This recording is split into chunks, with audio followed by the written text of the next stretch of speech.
नमस्कार मित्रों, कैसे हैं आप सभी। मैं वंदना आप सबों का स्वागत एवं अभिनंदन करती हूँ। आज की कक्षा में हम संधि का अध्ययन करेंगे।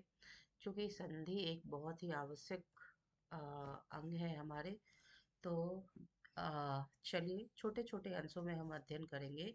पुनः एक बार सभी पढ़ाई हो जाने पे हम लोग इसे सामूहिक रूप से स्वर संधि, व्यंजन संधि, विसर्ग संधि तीनों का पूरे सामूहिक रूप से अध्ययन करेंगे। अभी हम छोटे छोटे अंशों के रूप में देखते हैं। आज हम जो सबसे पढ़ने वाले हैं प्रथम में, वह क्या है। हमारा हमारा संधि क्या है? पूर्व रूप संधि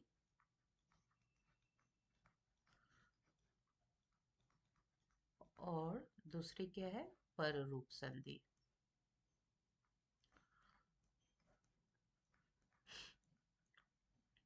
तो पूर्व का क्या हो गया अर्थ? पहले। और यहाँ पर का क्या हो गया? बाद में। ये दोनों स्पष्ट है। अब पूर्व में क्या होना चाहिए, बाद में क्या होना चाहिए? यहाँ पे पूर्व पूर्व में क्या होना चाहिए? ए और ओ पहले होना चाहिए। बाद में क्या होना चाहिए? ओ होना चाहिए। ठीक है। बाद में क्या होगा? ओ। और यहाँ पे क्या होगा? यहाँ ए और ओ बाद में होगा। और पहले क्या होगा? यहाँ पे अ हुआ है बाद में, परंतु यहाँ पे क्या हो जाएगा? उपसर्ग। उपसर्ग वाले जितने भी शब्द होंगे, उपसर्ग वाले शब्द। ठीक है। अब आइए देखते हैं। यहाँ ए ओ कब क्या होना चाहिए हम लोगों का? और ये मिलके क्या बनेगा?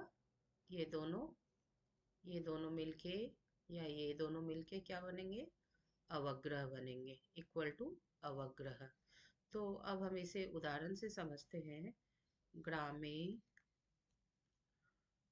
जोड़ अस्मिन।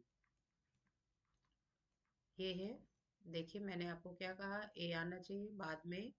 ए है जोड़ अ। क्या बन जाएंगे ये? अवग्रह हो जाएंगे। किसके स्थान पे होगा? ये अ के स्थान पे। तो क्या बनेगा? ग्रामे ग्रामे स्मिन। ठीक है। अब पुनः चलिए दूसरे। अब देखिए। अब ए वाला हमने बनाया। अब ओ वाला बनाते हैं हम। कॉपी को। ये पूरा रूप बन गया है। को जोड़ अपी। क्या बनेगा? ओ है और यहाँ अ आ गया। क्या हो जाएगा? अवग्रह हो जाएगा। तो क्या रूप बन जाएगा? को। अ के जगह पे अवग्रह होगा। तो कॉपी।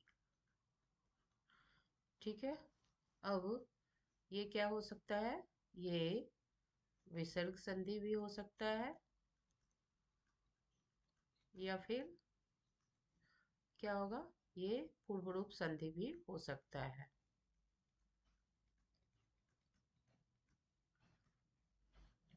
अब 3 नंबर देखते हैं। चलिए। के जोड़ अपी। ए है जोड़ अ इक्वल टू के के पी के पी। अब 4 नंबर देखें। 4 नंबर क्या है? वने जोड़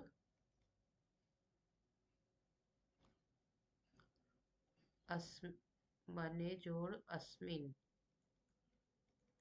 बहुत सारे उदाहरण मैं इसलिए दे रही हूँ ताकि यह आपको बहुत स्पष्टता से स्पष्ट हो जाए, कहीं भी आपको किसी तरह की शंका ना रहे। तो ए है यहाँ पे। ने में ए है। ये अ हो गया, अवग्रह होगा। इक्वल टू अवग्रह हो जाएगा। तो क्या हो जाएगा? अ के जगह पे अवग्रह होगा। तो रूप बनेगा इक्वल टू वनेस्मिन। अब एक बहुत ही अ, महत्वपूर्ण उदाहरण है सोहम। सोहम कहाँ का है? ये एग्जाम्पल उदाहरण बताइए आप, वेदांत का है या फिर है ना, ये तैत्तिरीय उपनिषद में आया है। अगर आप संस्कृत पढ़ते हैं तो आपको आता होगा। सो सो अहम। इसके जगह पे क्या है? ओ है, जोड़ अ, क्या हो जाएगा? अवग्रह। तो सो सो सो अहम है ना, सो जोड़ हम, ऐसा रूप बन जाएगा सोहम। अब और अगर हम देखना चाहें, प्रभो जोड़ अत्र, प्रभो प्रभो जोड़ अत्र, क्या हो गया? ये ओ हो गया, जोड़ अ है, इक्वल टू क्या हो जाएगा? अवग्रह हो जाएगा। तो प्रभु, अ के जगह पे अवग्रह, प्रभोत्र, प्रभोत्र रूप बन जाएगा। तो हमने देखा, ठीक है, ए और ओ के बाद यदि अ आए, पहले क्या आना चाहिए? ए या ओ के बाद अ आए, तो ए जोड़ ओ अवग्रह हो जाता है, या ओ जोड़ अ अवग्रह रूप बन जाता है। ठीक है। अब हम इसमें पर रूप में देखते हैं। बाद में पर रूप में क्या होना चाहिए? ए ओ होना चाहिए। और पहले क्या होना चाहिए? उपसर्ग वाले, जैसे प्रोपड़ा, सम, अनुभव, निस, निर्दोष, दुर्व्यानी, अधि, अपि, अति, सूद, अभि, प्रतिपड़ी, उपय, ये 22 उपसर्ग है। तो उसी तरह इन्हीं 22 उपसर्गों में ये देखिए, अवर्ण उपसर्ग वाले अवर्णांत, अवर्णांत, अवर्णांत अ, ठीक है, अवर्णांत उपसर्ग वाले शब्द, जैसे देखिए प्र, अ है ना इसमें, प्र जोड़ ए, प्र जोड़ ए जति, ठीक है। तो अ है यहाँ पे, और यहाँ पे ए हो गए, तो क्या बन जाएगा? प्रे, प्रे, प्रे जति, ठीक है। प्र जोड़ ए जते, प्रेजते। आ, अच्छा, एक मिनट, एक मिनट।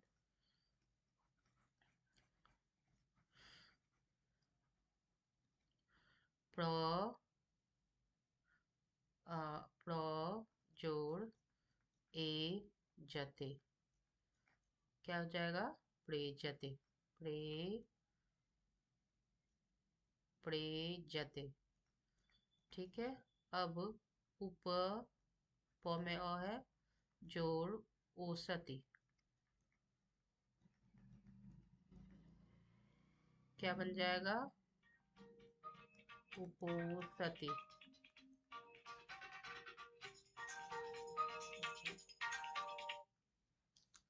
उप जोड़ ओसति, उपोसति।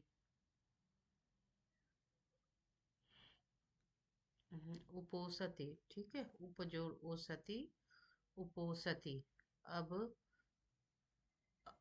3 नंबर, अब जोड़ ओसति, क्या हो जाएगा?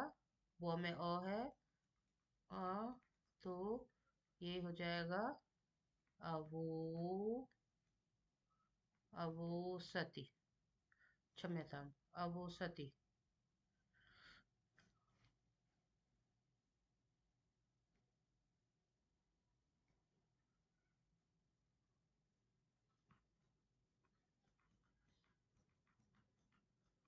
तो आपने देखा पूर्व रूप संधि और पर रूप संधि क्या होता है? बस एक ही परिवर्तन होता है थोड़ा। पूर्व रूप में क्या होता है? अवग्रह होता है, और ए या ओ को कब कहाँ आना चाहिए? पूर्व में आना चाहिए, बाद में अ आना चाहिए, ठीक है। पर रूप में क्या होना चाहिए? अ, बाद में आना चाहिए, ए और ओ पहले आना चाहिए। और और जो प्रथम वाला होता है, ये जो अ है, वो क्या होता है, होना चाहिए, वो अवर्णांत उपसर्ग होना चाहिए, उस उपसर्ग में अवर्ण होने चाहिए। ठीक है, तभी वो क्या किस में आएगा, पररूप संधि में आएगा। तो हमने ये दोनों देख लिए। अब हम अपने अन्य उदाहरण के अन्य संधि की ओर चले। प्रकृति भाव, प्रकृति भाव संधि, इसे ही हम लोग क्या बोलते हैं, प्रगृह्य संधि भी, प्रगृह्य संधि भी बोलते हैं। इसका क्या होता है, इदुदे द्विवचनम प्रगृह्यम, इदु इदुदेद द्विवचनम प्रगृह्यम, ये सूत्र होता है। ठीक है, अब आइए देखते हैं ये कैसे बनाए जाते हैं। तो जहां भी द्विवचन रहेंगे, द्विवचन है ना, देखिए इसमें इदुदे, ई और ऊ के बाद, किसके बाद,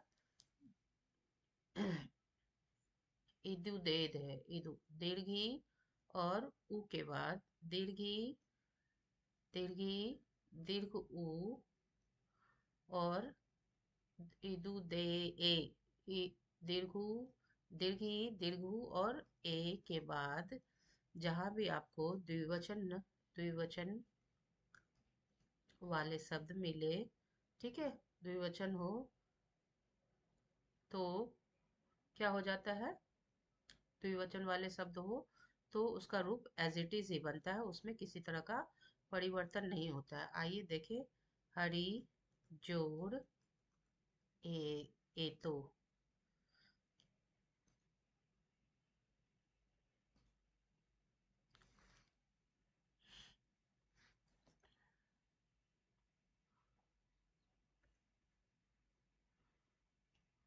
हरी जोड़ ए तो, ठीक है, क्या बन जाएगा, हरी ए तो, किसी तरह का परिवर्तन नहीं हुआ ना, यहाँ पे देखा होगा आपने। तो अब लते जोड़ एते, ये क्या है, द्विवचन का रूप है। ठीक है, लता लते ये भी द्विवचन का रूप है, परंतु ये क्या है, देखिए यहाँ पे ए है, तो लते जोड़ एते, लतेते, लते एते, ऐसा रूप बना। अब गंगे जोड़ अमू, गंगे जोड़ अमू, गंगे अमू,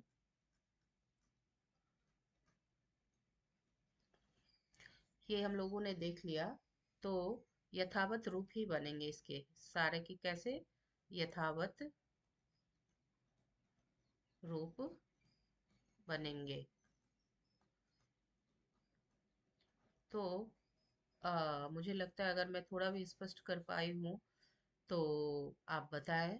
ठीक है, और संधि का क्लास आपको कैसा लगा, समझ में आया कि नहीं आया, ये स्पष्ट करें। तब तक के लिए नमस्कार, मैं पुनः अन्य संधियों को भी लेके आऊंगी आपके समक्ष। तब तक के लिए नमस्कार। चैनल को लाइक करें, शेयर करें और सब्सक्राइब